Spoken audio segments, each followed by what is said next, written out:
Ole voin class a chuan time and work kan jur ho le do na ti chuan nama sa in zona kan lu ma in time and work kan jur na na kan hriat tu poimo kan en ma sa nga lu do lo ngai khak in tum don ne ya ti chuan nama sa bera chuan thanga can do a piece of work in 7 days ngam je kan ti chuan thanga kan na kha ni sari chuangin athok zo thei ti na kha ni ta ni ti chuan a dot le a chuan work done by thanga in 1 day mo nikhata thangan na tho thei za khan zon le angai ta ni mo hi apoi mo ma question tin de uthwa work done by thanga in 1 day kan zon angai ta ni mo thanga aya hian e te poron pe thei mo alphabet ming dang te poron pe thei mo work done by thanga in 1 day work done in 1 day hi zona tin de uthwa kan zon ma sak ngai ani a chung na poi mo ma the chun ang tin nge kan zonan kan ti chuan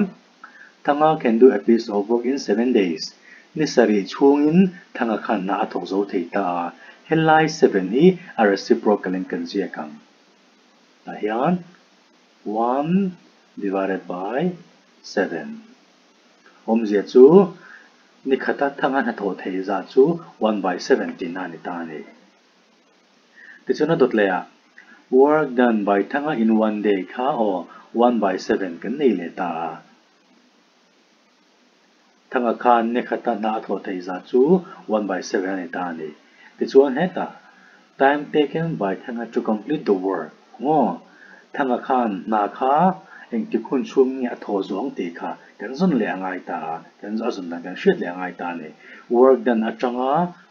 atanga time kan lu le don kham 1 by 7 ya reciprocal kan zia le angai ta ni ale ling zo kan zia le angai ta time taken by thanga to complete the work equal to 7 days no 7 days thanga 7 days time taken by thanga to complete the work equal to 7 days kan nei le ta ni ka soinon leang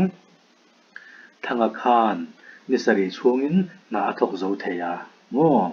chun ni khata thanga na tho kan zon don chuan helai ni sari kha a reciprocal in kan zia kha work done lo chuak ta ni work done by thanga in 1 day mo 1 by 7 zon dot le a work done by thanga in 1 day kha 1 by 7 kan nei ta chun thanga khan ni engza tangen na atho zong te kan hriat kan zon don chuan helai 1 by 7 ni kata na tho thei za kha ala ling join kan zia kha mo time taken by thanga to complete the work equal to 7 days kan nei le ta ni dot le a chuan left or remaining work formula kan nei ta remaining work meron zo chuan 1 minus work done so far kan apply thei ta ni enge om je kan ti chuan remaining work equal to 1 minus work done so far mo remaining work meron zo chuan 1 atang hian na tho to chin kha kan subtract anga kan minus anga lo chhuak kha remaining work chu ni ta ni mo ti chuan dot le a chuan time taken to finish the remaining work kha eng te ka nge tho zo aniang ti zo na om chuan meron zo chuan formula kan mang don ta le mo time taken to finish the remaining work equal to remaining work divided by 1 day's work done by the one who is going to complete the remaining work enge om je kan ti chuan remaining work kha eng te ka nge tho zo aniang ti meron zo chuan formula kan ma kan formula man tu chu remaining work kha mo remaining work kan cho chu kha a chun zom tu tur ni khat na tho khan 1 day's work done khan kan divide anga alo chu kha time chu lo ni ta ni mo remaining work tho zo ani hun kan cho chu lo ni ta ni exercise sa kan lu tanga zona pakhat na chuan Liam can do a work in 15 days and Nolan in 20 days. If they work on it together for 6 days, then find the fraction of the work that is left. Enge azona umje kan ti chuan Liam chuan na kha ni som panga chungin athok zo theya ani khata an athok kan jong thei ta ni mo ti chuan Nolan in 20 days Nolan khan ni som ni chungin na athok zo theya ani khat na tho ta po hin kan jong thei ta ni if they work on it together for 6 days. Liam le Nolan kha niruk chung an thong du na. Niruk chung an na thong ha kan zong thei bok ta ni. Dichun engem yaron zo ber kan ti chuan. Then find the fraction of the work that is left. Omje chu work left ani chuan remaining work ti na ni ta. Remaining work kha kan zon na ngai ta ni. Solution. Liam can do a work in 15 days. Liam khan ni som panga chungin na atok zo theya ni khata an na thoa kan zon ngai ta ni. Work done by Liam in 1 day zang nge niang ni som panga chungin atok zo theya 15 hi a reciprocal kan ji ngai ta ni. Work done by Liam in 1 day equal to 1 divided by 15.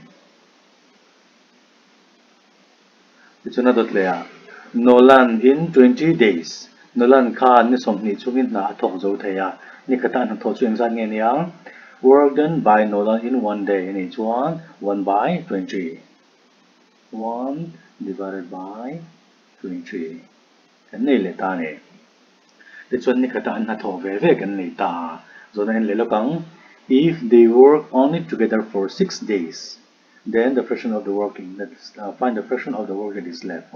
Remaining work an song do na niruk chung an thok du na mo together around ti ren an an thok du na plus to ti na ni ta ni ta hian work done by Liam and Nolan in 1 day hakan song ngai phat an pani an tho du na ni khata an tho thei hakan zon phat ngai ta ni an pani niruk kan zon don chuan niruk chung an tho dun kan zon don chuan ni khat chung an tho thei an pani an tho du na an tho thei kha kan zon phat ngai ta ni kan the lon ti na ni so together ni chuan ta hian work done by Liam and Nolan ha an je khang 1 by 15 plus 1 by 20 together at the abagin kan plus thei ta ni mo ti chuan 15 le 20 an denominator ve ve LCM kan lak ngai ta a 15 le 20 ang LCM niang 60 ni ta ni LCM 60 kan nei ta ti chun achunga enge kan jiang 15 hian eng number nge a multiply ang 60 chuan te kha kan ngei to ngai ta a enge niang 15 1 is 15 15 2 are 30 more 15 3 are 45 15 4 are 60 kan nei ta ni ti chuan 15 4 are 60 4 ka chuan kan multiply ang 4 1 is 4 plus It's 20 hi enge niang 20 in amamo chu 60 chuanan 21 is 20 22 are 40 23 are 60 mo chuan khata 3 ka chuan kan multiply ve le ang 3 1 is 3 4 plus 3 chu exang nge niang 7 7 by 60 kan nei ta ni 7 divided by 60 hi ni khat chunga an tho du na an na tho thei chu ani ta ni ti chuan hetlai hian if they work together for 6 days aron tia ni ruk chunga an na tho thei ha kan zong ti chuan ta hian work done by Liam and Nolan in 6 days kan zu ngai ta jinge niang ni khata 7 by 60 an thok theya so ni ruk chung chu eng sang nge niang ni khata 7 by 60 an tho thei chuan ni ruk chung an tho chuan ni ruk chung an na tho thei kan zun don chuan a let ruk kha ni mai ta ni mo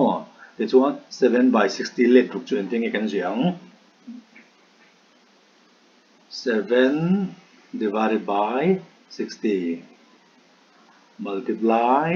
6 ti hian ani mai ta ni chu hei kan chok te 6 1 is 6 6 10 are 60 enge lo chuak ta ten kan jek mai ang equal to 7 by 60 into 6 kan cho te chuan enge lo chuak ta le ta 7 na la 7 1 is 7 divided by moi khan nge chuak kha 10 ti chuan 7 by 10 ni enge ani na kan ti chuan an tho du na ni ruk chunga an tho thei kha ni ta ni mo ni ruk chung an thok du na khata an tho thei chu 7 by 10 hi lo ni ta ni mo te chuna zona then find the fraction of the work that is left mo remaining work na la oma kha na la bang kha meron zo ta ni ni ruk chung 7 by 10 kha an thok to a te chun na la oma kha kan zum le angai ta ni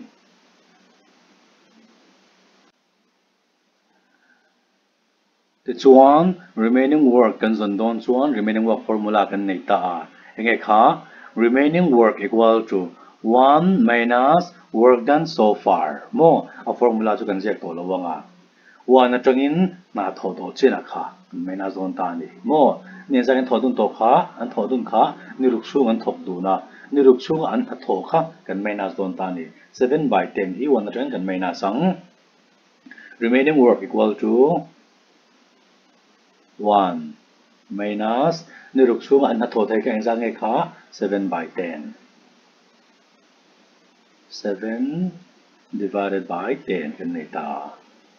1 hi 1 by 1 ang ania LCM kan le don ta ni equal to enge LCM yang 1 by 1 ang ani ta 1 le 10 na LCM chu 10 ta hian 1 by 1 jeng mai 1 by 1 ti hian 1 by 1 chu 1 1 le 10 na LCM chu 10 ani ta ni 1 hian enge amo 10 multiply chuan an kan ti chuan enge yang 1 into 10 mo kata 10 kha chunga multiply anga ya 1 into 10 chu 10 ani 10 1 is 10 mo 10 minus ta chuan 10 om sa 10 hian 10 multiply chuan an enge amo kha 10 1 is 10 kata 1 kha chunga multiply anga 1 into 7 chu 7 ti hian kan subtract liang jang e chu kang 10 na 7 kan minus chuan 3 divided by 10 chuan he kan chok te them thei lo mo te chuan 3 by 10 hi remaining work chu lo ni ta te chuan a thu in 10 in je kang therefore helai mi hi the fraction of the work that is left is 3 by 10 te kha thu in ta hian in je kang mo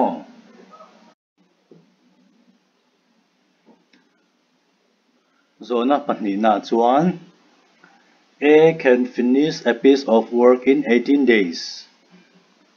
and B can do it in 15 days.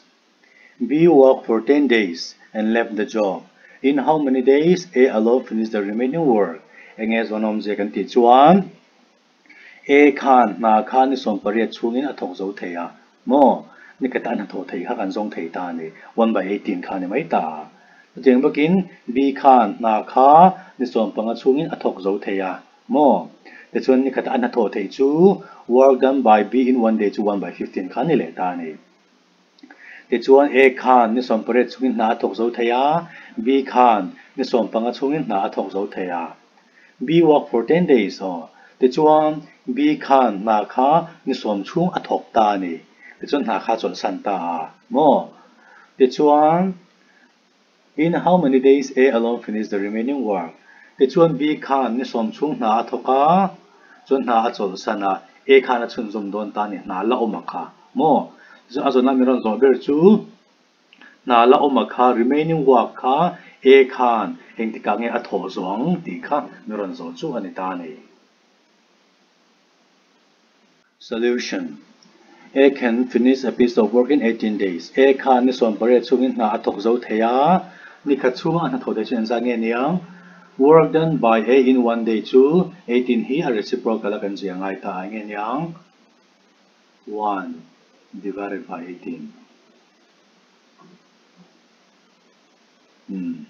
chu tiang chi in B khan na kha ni som panga chungin athok zo theya ni kha ta an tho thei chen za nge niang work done by B in 1 day. Chen sa nge 15 here reciprocal in kan jiak liang.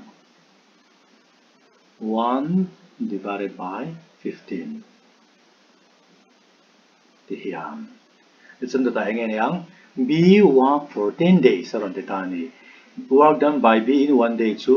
1 by 15 ani ta. B ina ni khata na tho thei chu 1 by 15 ani ta ni. b khan ni khata 1 by 15 a tho thei chuan b in an ni som chung a tho thei chu en zang nge niang 1 by 15 let som kha ni ta ni mo ni khata a tho thei let som kha ni mai ta te chuan work done by b in 10 days to 1 divided by 15 multiply let som ane chuan multiply kha ni mai aแต่ส่วนให้ฮีจอเตะยังจีกันเองเลย10 by 15ฮี5 fin กันจบเตะจังเงี้ย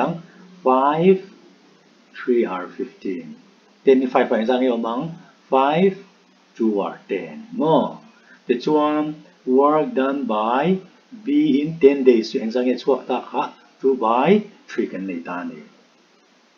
2 divided by 3ฮีb นะนี่สมช่วงอัฐโถงข้านิตานี่ส่วนอันเล่แล้วกัง b work for 10 days and left the job ปฏิตานี่ b ข้านี่สมช่วงนาอัฐกาส่วนนาอัฐส่วนสันตาโมส่วนนี่สมช่วงอัฐกันทรงตาอันสังเกตยัง work done so far ค่ะ2 by 3แล้วนิตานี่ที่ส่วน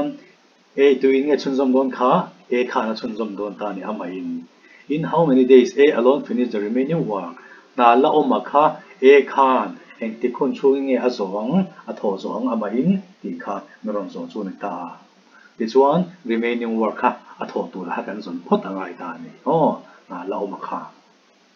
ที่ส่วน remaining work formula ค่ะเองค่ะ remaining work equal to 1 minus work done so far ส่วนสังเกตยังน่าโถตัวค่ะเองสังเกตค่ะ b ค่ะนี่สมช่วงน่าโถค่ะนี่สมช่วงอันโถจู2 by 3ค่ะนี่ตานี่โมwork done so far to 2 by 3 กัน minus 1 minus 2 divided by 3 กัน minus เลียงแต่ส่วน1ฮี1 by 1ห่างกันง่ายเลยถ้า LCM กันนั่นเลยโน้ตที่นั่นนี่so 1เลย3อ่ะส่วน LCM นี่ต่างเลย1เลย3อ่ะ LCM 2 3 1 in ไงมาโม3 1 is 3 minus more ส่วนให้ไล่3เห็นยังไงมาโม3ส่วนนั้น1 3 1 is 3 more ส่วน multiply อย่าง2 1 is 2แต่ส่วนยังไงกันในตากเลย remaining work ก็3 minus 2 to 1 more divided by 3 remaining work น่าเราเอามาสู่1 by 3ในตานี่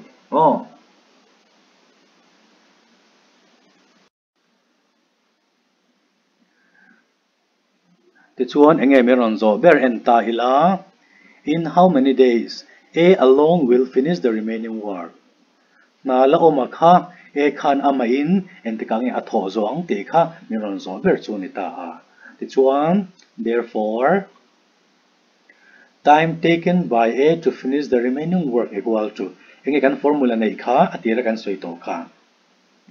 remaining work hi engtikang e tho zo aniang ti miron zo chuan engekan formula kha remaining work divided by 1 day's work done by the one who is going to complete the remaining work ti ni kha mo ti chuan time taken by a to finish the remaining work equal to engekan formula kha remaining work kha 1 by 3 kan zia kang 1 divided by 3 remaining work divided by ถึงไอ้ชุนจมตัวข้า a alone will finish the remaining work ติค่ะ a ข้านะ a เฮียนะชุนจมตัวนะเสียจู work done by a in 1 day เฮียนกัน divide ต้นตีนานิตานี่แต่เฮียน1 divided by 18ที่เฮียนremaining work divided by 1 day's work done by the one who is going to complete the remaining work ติขานิตาติชวนให้ฮีเด็กกันสองกันติชวน equal to 1 by 3 กันเสียกัน1 divided by 3 1 by 3 1 by 8ที่เห็นกัน divide งดเท่าแล้ววะโม divide แล้ววินที่เห็นกันติดโดนตานี่allied division he 1 by 3 divide 1 by 18 allied divide he multiplication akan santi rangai ta 1 by 3 multiply multiplication na kan chan tir chuan division hi multiplication na kan chan tir chuan at noi mi hi ain reciprocal ang ai kha kheng ang 18 by 1 alo ni to ang 18 divided by 1 alo ni to ang ti chuan hei hi a chaw te thei dan da na kan chaw te tangai ta ni 3 1 is 3 ngang nge yang hei 3 6 are 18 ti chuan kan chok puwang 1 into 6 to 6 1 by 1 to 1 no 6 by 1 to 16 ani mai a ti chuan 6 kan chok chuak ta ni 6 days time taken by A to finish the remaining work equal to 6 days mo e khan amain na lo ma kha niruk thungin athok zo thei ti na ni ta ni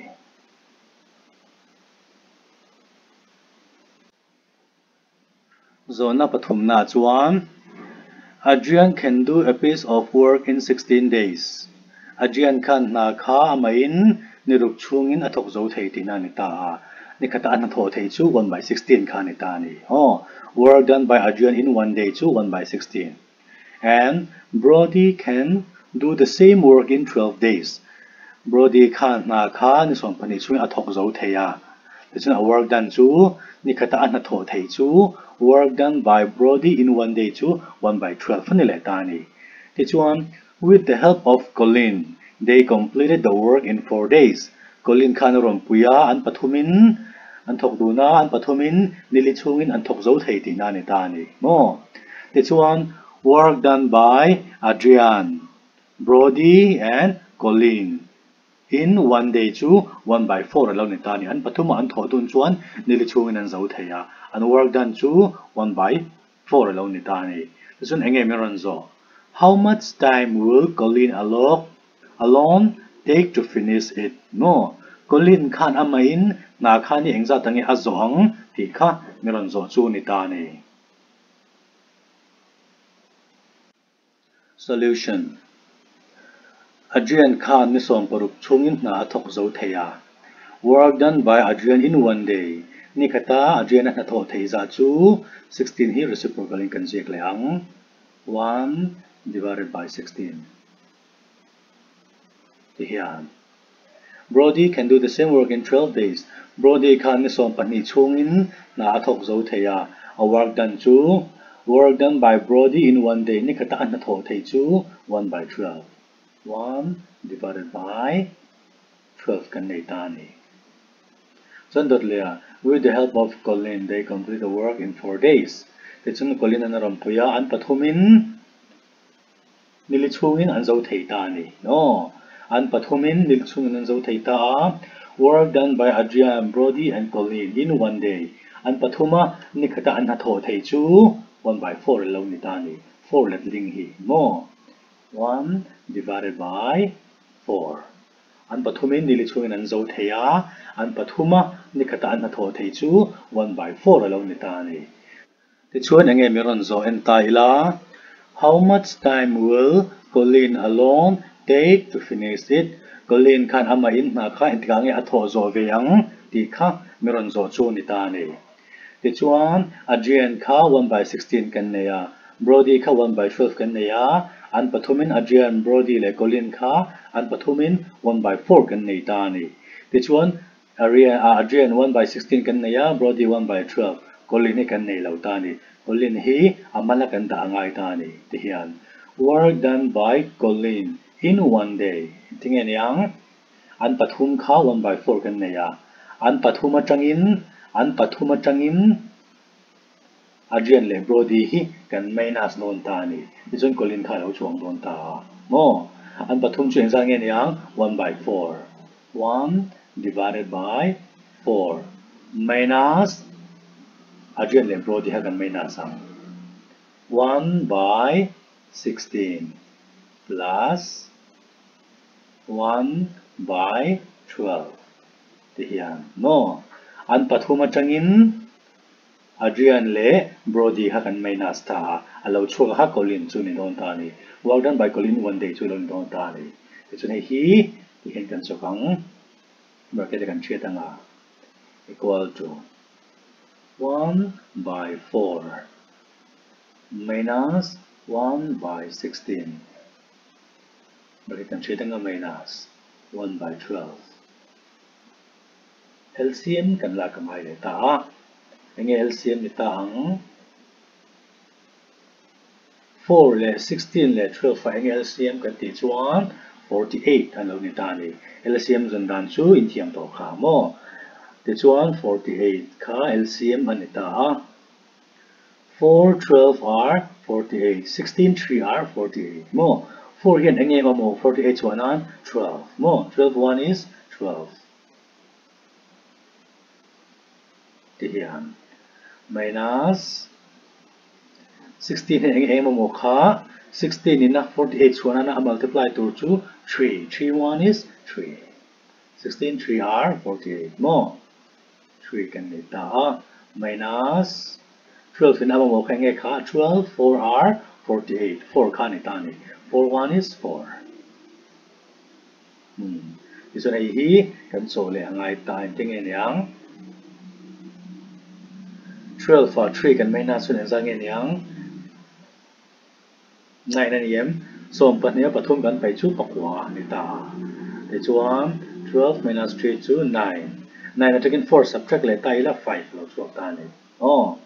Ti chuan ta hian 5 kan ni ta 5 divided by 48 kan chok chuak ta ni. 5 by 48 kan chok te them chok te thei lo. Ti chuan work done by Colleen in 1 day. So in sang en yang 5 by 48 alo ni ta ni. Ti chuan eta azona chun time ron so ta how much time ron so ta chung work chau kan la nei ta. Chu bang chuan kan ti dang lam langai le ta ni. Ti chuan work done by Colleen in 1 day. 5 by 48 kan chok chuak ta ti chun azona time ron so ta ni how much time. Work done work time kan thak angai ta heta atira kan soi to kha work time kan thak chuan work kha I am reciprocal kan ti kha or reciprocal as to ni kha chu bang chuan ti hen kan je kang therefore time taken by Colleen to finish the work equal to work done in 1 day kha 5 by 48 hi le zo kan je chuan a reciprocal kan je chuan ta hian 48 by 5 lo ni don ta ni 48 divided by 5 days more. Yan. 48 by 5 days or tipo hen kan siya thei ta 48 hi 5 kan divide in mo tan maya hian chok mai la 48 5 in divide ta 5 ngangeu mang mai ber tu chu 5 9 are 45 kan subtract nga 48 are 45 kan subtract 1 3 lo chuang ta 3 5 in dai to lawa divide to lawa ti hen kan da to lon ta ni chun hen te kan sia thin kha mixed fraction kha achunga mi hi equation kha tai kan sia ka 9 a remainder kha achunga 3 by a divide to kan waya ti hian 9 3 by 5 days ti hian therefore time taken by Colleen to finish the work equal to 9 3 by 5 days along ni tani.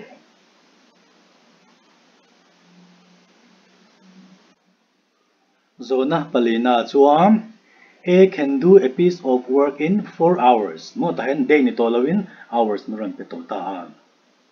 B and C can do it in 3 hours, while A and C together can do it in 2 hours. How long will B alone take to do it? Enge azona omzia kan ti chuam A khan ama in darkar li chungin na kha zo theya darkar khata na tho chu work done by A in 1 hour day ni to lowin hour work done by A in 1 hour to 1 by 4 khan ni le ta ni a reciprocal as je langai kha le chun B le C khan na kha darkar thum chun an zo theya and work done chu work done by B and C in 1 hour to 1 by 3 lo ni le ta eta po A and C together can do it in 2 hours. Work done by A and C in 1 hour to 1 by 2 khalo ni le ta. That's one. Meron so ber chu how long will be alone take to do it? mo b khan ama in nga kha da ka reng za tangi a zong ti kha meron zo ber chu ni ta ni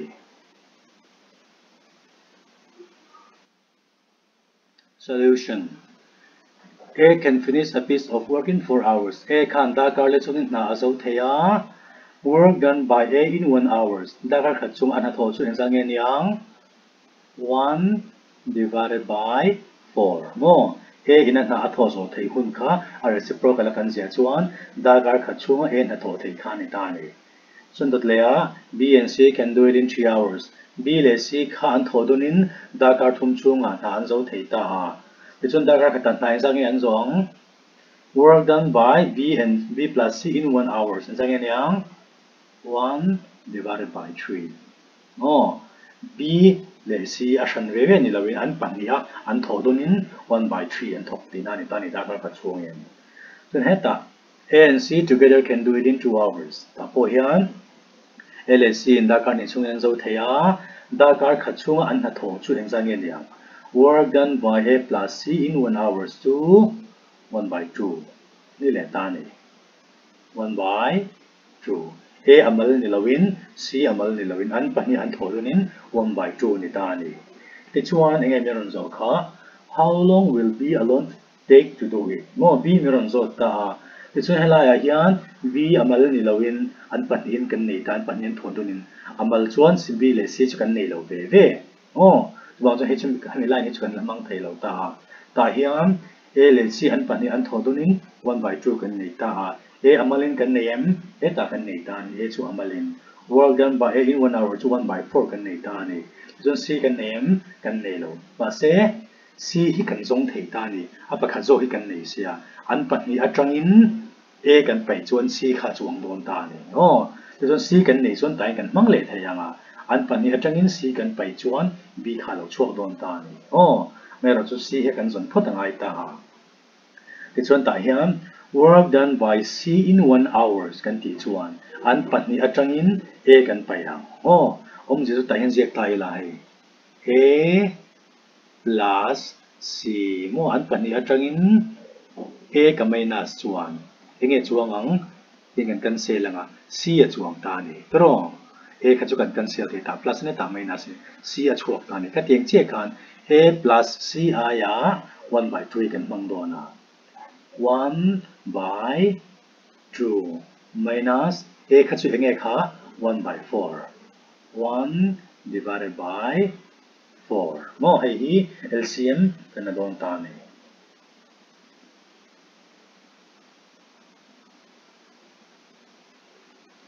ติดส่วน 1 by 2 minus 1 by 4 กันในตา2เล4 LCM กันละกันไงตา LCM เนี่ย2เล4 LCM 2 4ในตานี่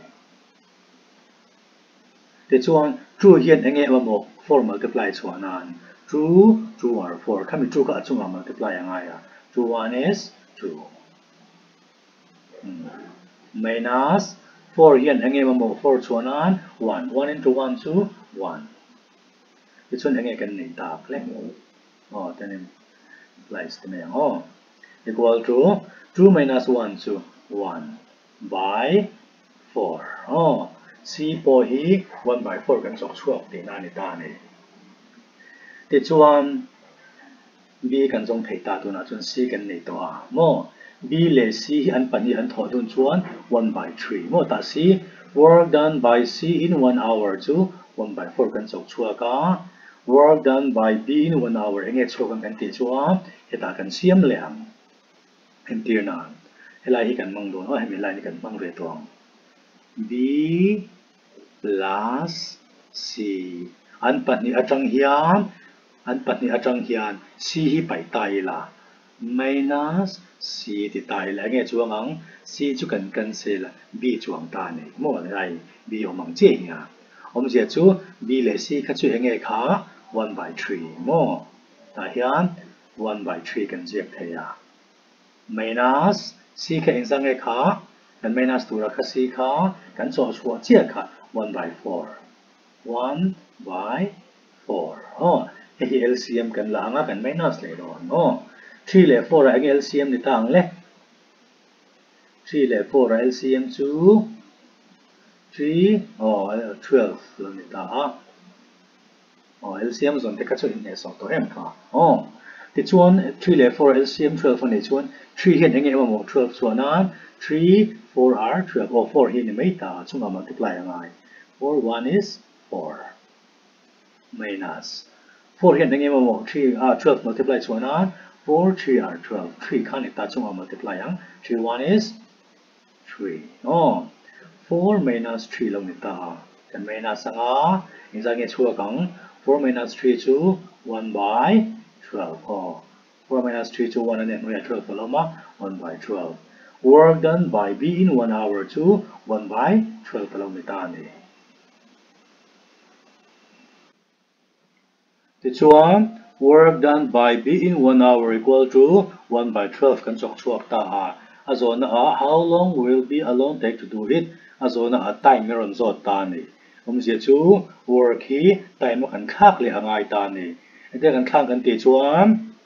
work hi time kan khak chuan work kha reciprocal kan si angai 1 by 12 hi 12 by 1 12 kan si angai ta ni ti chuan therefore time taken by B to finish the work equal to work done by B in 1 hour hi reciprocal kan si chuan 1 by 12 hi 12 hours alone ni ta ni HOURS no